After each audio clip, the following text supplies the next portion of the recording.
नमस्कार। आज हम राजस्थान के भीनमाल जालोर में अवंती व कन्नौज के प्रतिहारों के बारे में पढ़ने वाले हैं।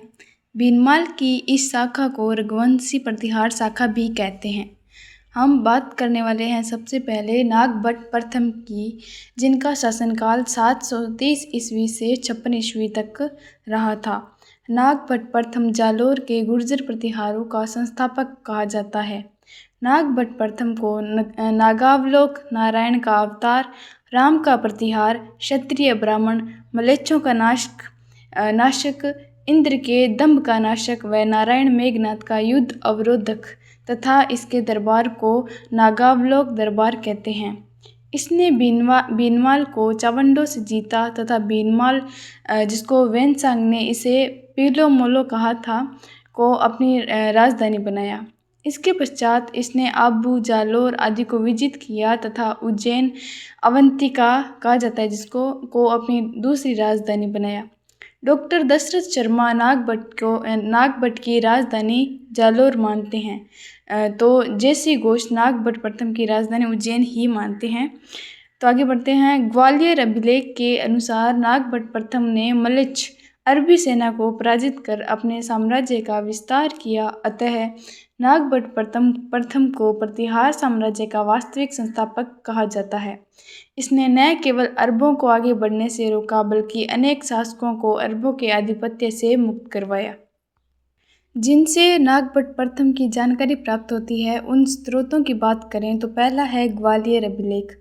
ग्वालियर अभिलेख के अनुसार नागभट्ट प्रथम ने मलेच्छ अरबी सेना को पराजित करके अपने साम्राज्य का विस्तार किया था और नागभट्ट प्रथम को प्रतिहार साम्राज्य का वास्तविक संस्थापक कहा गया था।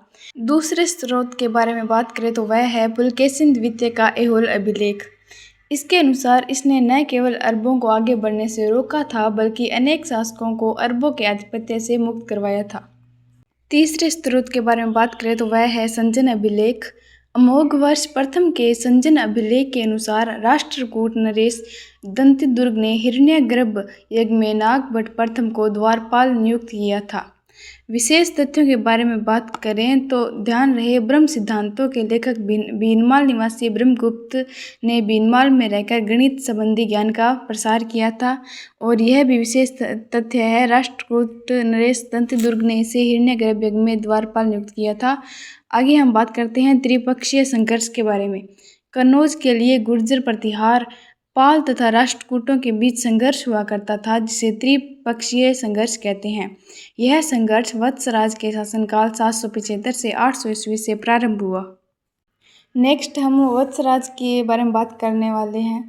तो इनका शासनकाल 775 ईस्वी से 800 ईस्वी तक रहा था। वत्सराज देवराज का पुत्र था, जो बड़ा प्रतापी राजा था। इसे रणहस्तिनी यानी कि युद्ध का हाथी की उपाधि दी गई है। वत्सराज को प्रतिहार राज्य की नींव डालने वाला शासक कहा जा सकता है।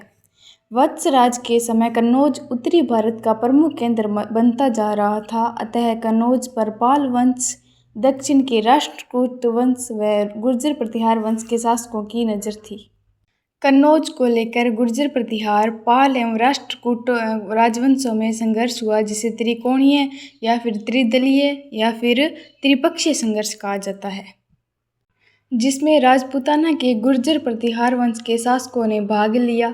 647 ईस्वी के लगभग कन्नौज के शासक हर्षवर्धन की मृत्यु के बाद कन्नौज का शासन लड़खड़ा गया। वत्सराज ने इसका फायदा उठाते हुए कन्नौज पर आक्रमण कर वहां के शासक इंद्रायुध को पराजित कर कन्नौज को अपने अधिकार में कर लिया। यह बात पाल वंश के शासक धर्मपाल को पसंद नहीं आई और उसने वत्सराज को पराजित करने के लिए उस पर आक्रमण कर दिया, जिसमें वत्सराज प्रतिहार विजयी हुआ। वत्सराज प्रतिहार ने बंगाल की ओर भी अभियान चलाया था। वत्सराज की बढ़ती हुई शक्ति को देखकर दक्षिण के राष्ट्रकूट वंश के शासक ध्रुव प्रथम ने जालोर पर आक्रमण किया। इस युद्ध में वत्सराज की पराजय हुई तथा ध्रुव प्रथम की विजय हुई। वत्सराज को राजस्थान के मरुस्थलीय क्षेत्र, जो कि ज्वालीपुर या जालोर क्षेत्र कहा जाता है, उसके अंदर शरण लेनी पड़ी थी। महत्व के बारे में बात करें तो त्रिपक्षीय संघर्ष का वास्तविक प्रारंभ वत्सराज के समय हुआ था। आगे हम बात करने वाले हैं नागभट्ट द्वितीय के बारे में, जिनका शासनकाल 800 से 833 ईस्वी के मध्य रहा था। नागभट्ट द्वितीय वत्स राज के व उसकी रानी सुंदर देवी का पुत्र था। नागभट्ट द्वितीय ने 806 ईस्वी से 808 ईस्वी के मध्य राष्ट्रकूट वंश के शासक गोविंद तृतीय से युद्ध किया, जिसमें नागभट्ट द्वितीय की हार हुई। नागभट्ट द्वितीय ने कन्नौज के शासक चक्रायुध को परास्त कर कन्नौज राज्य को जीतकर अपनी राजधानी बनाया था। इस प्रकार नागभट्ट द्वितीय के शासनकाल से प्रतिहारों की कन्नौज शाखा का आरंभ हुआ।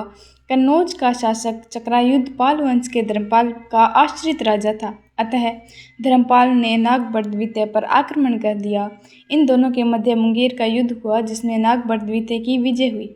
इस प्रकार नागभट्ट द्वितीय ने गुर्जर प्रतिहारों की प्रतिष्ठा को पुनः स्थापित किया। राष्ट्रकूटों से संघर्ष के बारे में बात करें तो राष्ट्रकूट नरेश गोविंद तृतीय ने नागभट्ट द्वितीय को पराजित किया था, परंतु गोविंद तृतीय के दक्षिण लौटते ही नागभट्ट ने पुनः अपनी शक्ति स्थापित कर ली थी।